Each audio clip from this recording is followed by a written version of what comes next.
first press conference as without the interim tag on you. Congratulations, getting the full-time job. Just talk about how much that means a little bit, and then just sort of your outlook for the season. Yeah, sure. Well, first, thanks for having me. Obviously happy to be here. Pleased to get that interim title removed and just continue to get to work with these guys. So super excited about that in the first place. And then for the season, really, really excited for the season. I think we've got a great team going.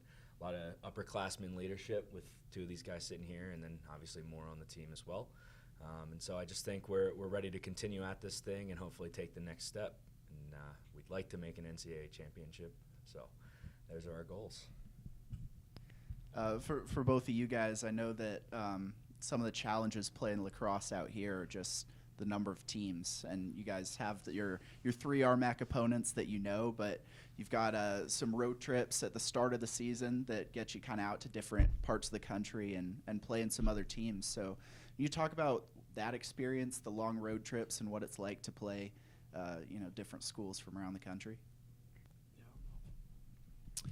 Yeah, it's definitely a challenge because a lot of teams don't want to come play us here because of the elevation and the weather. So we are the road warriors, and I do think we play a lot better away, so I like when we go away. But it's definitely a challenge because like if we go to Missouri, it's a long bus drive.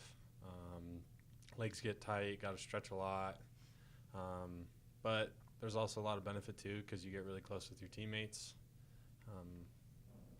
It's a great experience, and it's something I would never trade for the world, but yeah, I'm looking forward to it though. Yeah, in an ideal situation, we'd kind of split our games home and away, but like Vinny said, we really get to know our teammates when we're on the road, and you get to experience different things, different schools, different atmospheres, and I think it kind of helps us grow as a team a little bit. Yeah, speaking of knowing your teammates, you guys don't have quite everybody back, but pretty close. I mean, a lot of people are returning from last year's team. You guys just talk a little bit about what that means to have a veteran group that has so much experience playing together. I think it's awesome. It's cool to have guys that have experienced bigger games, ranked opponents. And with all that travel that we were talking about, it's important that we kind of know what to do on the road, how to carry ourselves, game days, practice days, and what kind of to do on those days.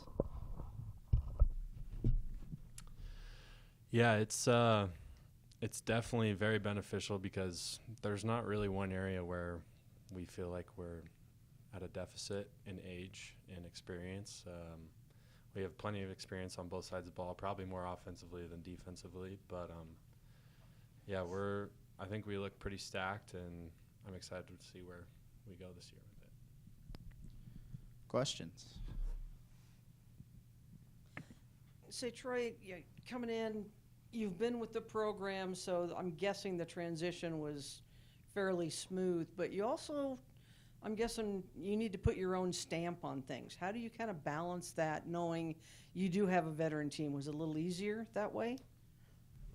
Yeah, I think that was the main thing I was thinking of as these guys were answering that last question. It definitely eased the transition because I was familiar with all these guys. They're familiar with me.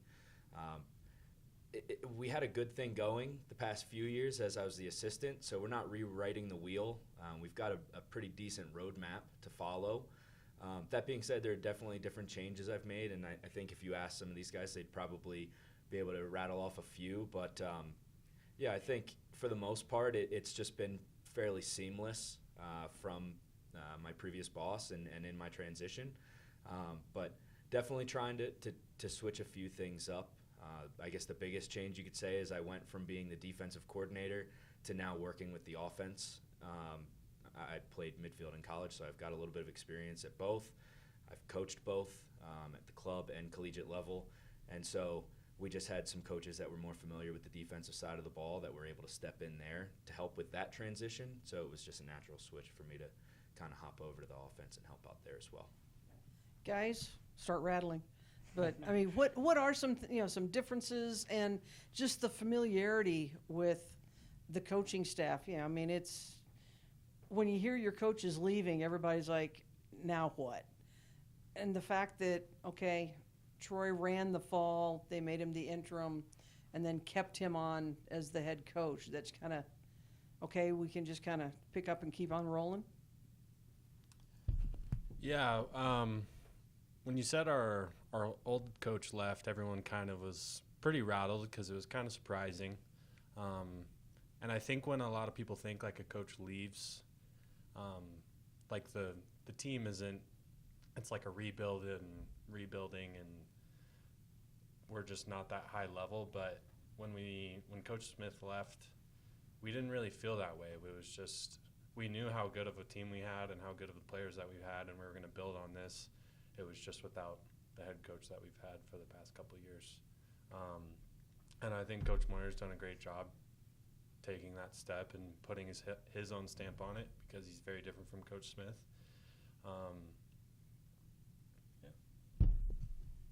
Yeah, I kind of go off Vinny's point.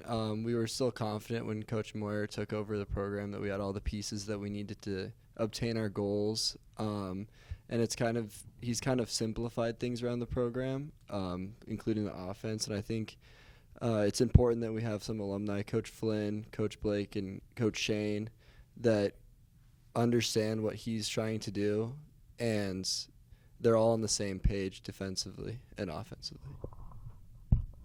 Yeah, you just kind of, like you said, you've got the map, and you just kind of add a couple of scenic highways along the way. And having a veteran team obviously helps in any kind of transition. And now you've got your core, and now you can kind of recruit around that, and you've got some time to get the next group in. Yeah, absolutely. And don't be mistaken, we had 24 freshmen come in this year. So we've brought a large number of new guys in, but that transition was easy as well because we did have so many returners. And so I think, it's not a huge rewriting of whatever we were doing. It's cleaning some things up, maybe addressing things a little bit differently here and there. But we're trying to stay the course as much as possible because we've been super successful the past few years. And these guys recognized how close we were and how close we really can be if we just do those things and put it together. So for the upperclassmen, at least in my opinion, it seemed like a pretty easy transition. And then they were just great helping with the young guys too, keeping them going along. So guys, I mean, you've been here long enough. You understand, okay, you've got a conference schedule, and there is that. But those early season games that you guys, when you go to Florida and all these other teams, you know how important those games are because of where you guys are. I mean, it's very hard to get to the national tournament. Does it a little bit more pressure on those games than maybe some other, a Tampa would have? Because Tampa knows they can lose a couple of games and be okay. And I remember Vince saying, we can't lose a game, or else, there's an excuse to keep us out. Does that put more pressure on you guys, and does it get frustrating? I think it's something that we've always kind of known ever since I've been here the past 4 years. That's just the way things have been. So I wouldn't say there's more added pressure. It's just something we've always known, that we can't lose games. Even about 2 years ago, we lost 2 games, and we didn't make it.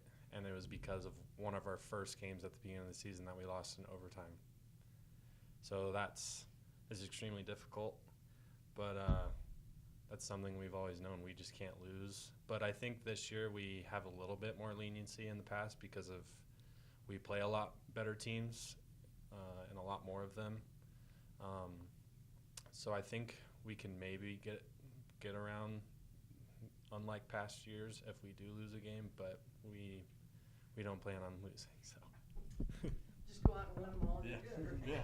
I look at it as kind of a gift because, the big games, the Tampas, the Florida Techs, the Rollins, those are important games. But when you can't lose any games, all games are of equal importance. So it kind of puts things in perspective each week when we're getting ready for games, that this game's just as important as the next, and it's just as important as the last was.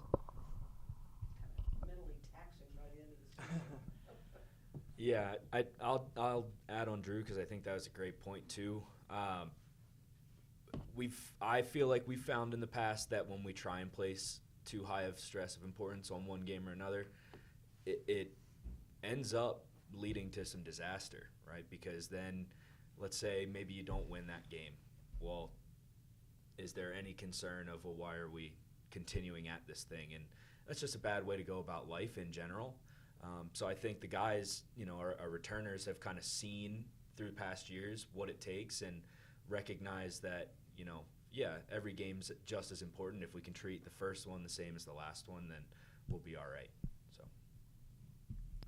Okay, guys, we're going to end things with the question of the week. So, Super Bowl's coming up. It's the most watched sporting event of the year.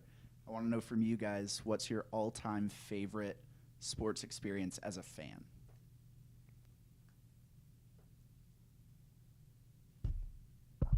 I was lucky enough to be at the Ball Arena last year when the Avalanche won the Stanley Cup, so that was pretty cool to be with all the Avs fans there and celebrate.